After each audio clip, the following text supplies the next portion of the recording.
Avant de connaître Notion, je déversais toutes mes idées en vrac sur l'appli Notes de mon téléphone. J'organisais mes projets dans Trello ou Asana que malheureusement j'abandonnais assez rapidement. J'avais des to-do list dans tous les sens, entre plusieurs apps, logiciels ou sur papier avec des post-it partout sur mon bureau. C'était l'enfer. En bref, j'avais une volonté de m'organiser, mais jamais j'arrivais à tenir au long terme sur une méthode ou un logiciel que je trouvais assez efficace. Aujourd'hui, j'utilise Notion depuis plus de 4 ans. J'ai démarré pendant mes études pour organiser mes cours et mes projets en alternance, puis petit à petit, j'ai intégré l'organisation de ma vie personnelle, mes lectures, le sport, etc. Et depuis 2 années, j'y fais toute l'organisation de mon entreprise depuis que je me suis lancée comme consultante Notion. Pour moi, ça a été l'outil miracle pour 4 raisons. D'abord, le potentiel de personnalisation. Comme j'arrivais pas à trouver l'outil parfait, et j'ai cherché, Notion me permet de le construire moi-même, et en plus de pouvoir le partager à mon équipe, ou à mes camarades de classe, en master quand je faisais mes projets de groupe. Ensuite, Notion ne se limite pas à un seul usage, et en plus il se connecte facilement à d'autres outils qui sont pour le coup vraiment spécialisés,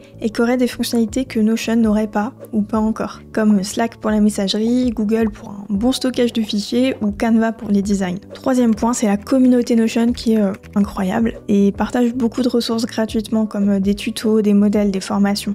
Et quand j'ai démarré, ça m'a beaucoup aidé. Quand on fait ses premiers pas, c'est vraiment rassurant de pouvoir se reposer dessus. Et enfin, celui-là est un petit peu plus récent, mais aujourd'hui, avec l'intelligence artificielle de Notion, je retrouve hyper facilement mes infos, parce qu'en fait, contrairement à d'autres, elle va chercher directement dans mes documents pour répondre à mes requêtes ou mes questions. Par exemple, si j'ai marqué quelque part quel est le code du Wi-Fi, je peux tout simplement lui demander et elle va me répondre avec. Ce que ChatGPT ne vous dira pas puisqu'il ne connaît pas votre code du Wi-Fi. Bon, maintenant que vous savez pourquoi j'adore cet outil, à quoi il sert de manière générale? Eh bien, finalement, à ce que vous voulez, selon la partie de votre vie que vous souhaitez organiser ou structurer. Que ce soit pour la vie personnelle, le professionnel, en freelance ou même salarié, la vie étudiante, etc. Mais je vais pas vous laisser dans le flou, je vous donne des exemples. Les usages les plus courants que je vois chez les autres ou même chez moi, ce sont par exemple la liste de tâches ou la gestion de ses projets. C'est un outil qui permet de faire de l'organisation, mais aussi de collaborer.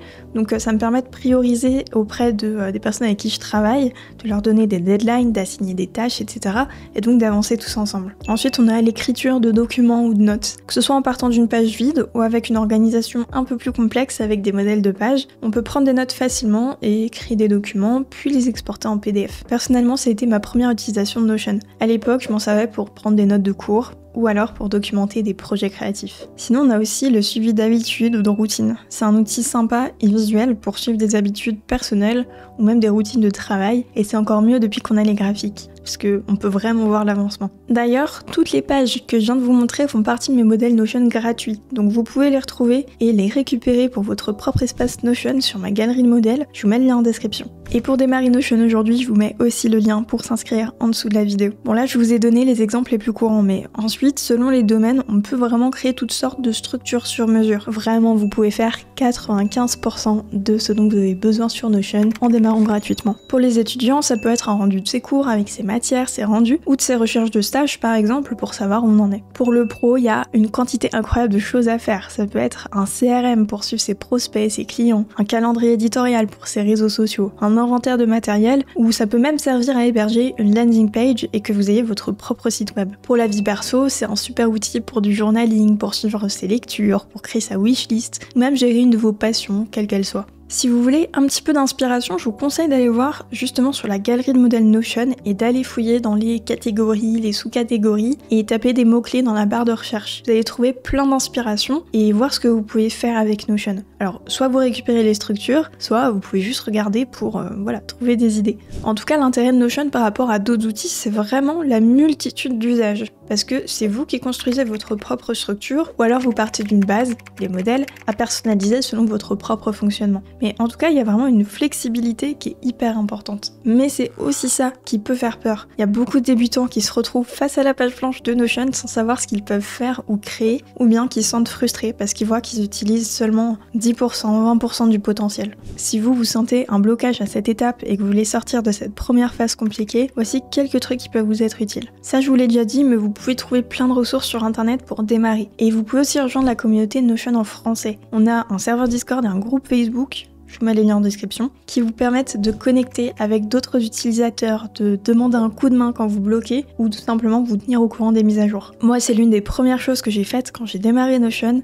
Je suis allée sur ce Discord et ça m'a tellement aider. La deuxième chose, c'est de vous former pour comprendre l'utilisation de Notion. Alors oui, vous allez investir un petit peu de temps, et vous allez en regagner derrière quand votre espace sera bien rodé. Ça, je vous le garantis. Là, il y a plein d'options. Parmi les choses que moi je propose, déjà vous avez ma formation Notion, avec sa version découverte qui est gratuite pour démarrer, avec une quinzaine de petites vidéos qui couvrent les premiers pas, les blocs et une introduction aux bases de données. En gros, vous avez tout ce qu'il faut pour vous familiariser avec Notion et ça coûte 0€. Ou bien vous pouvez aussi aller voir ma vidéo d'introduction à Notion avec tout ce qu'il faut savoir pour arriver sur l'outil. C'est une version plus condensée des premiers modules de Boost, mais en une seule vidéo. Donc ça dépend si vous voulez ou faire une grosse session d'un coup, ou plutôt voir les choses petit à petit. Et enfin sur ma chaîne vous trouverez des playlists pour apprendre, dont celle qui s'appelle Débuter avec Notion, que je vous conseille beaucoup si vous découvrez. Vous allez voir plein de conseils qui sont, j'espère, très applicables. Et puis après sur internet vous avez plein de créateurs de contenu, que ce soit sur YouTube ou sur d'autres plateformes, qui font des tutoriels, qui partagent des modèles, donc vraiment, si vous êtes curieux, allez voir tout ça. Tapez Notion dans n'importe quel réseau social, vous allez trouver des astuces, des tutos,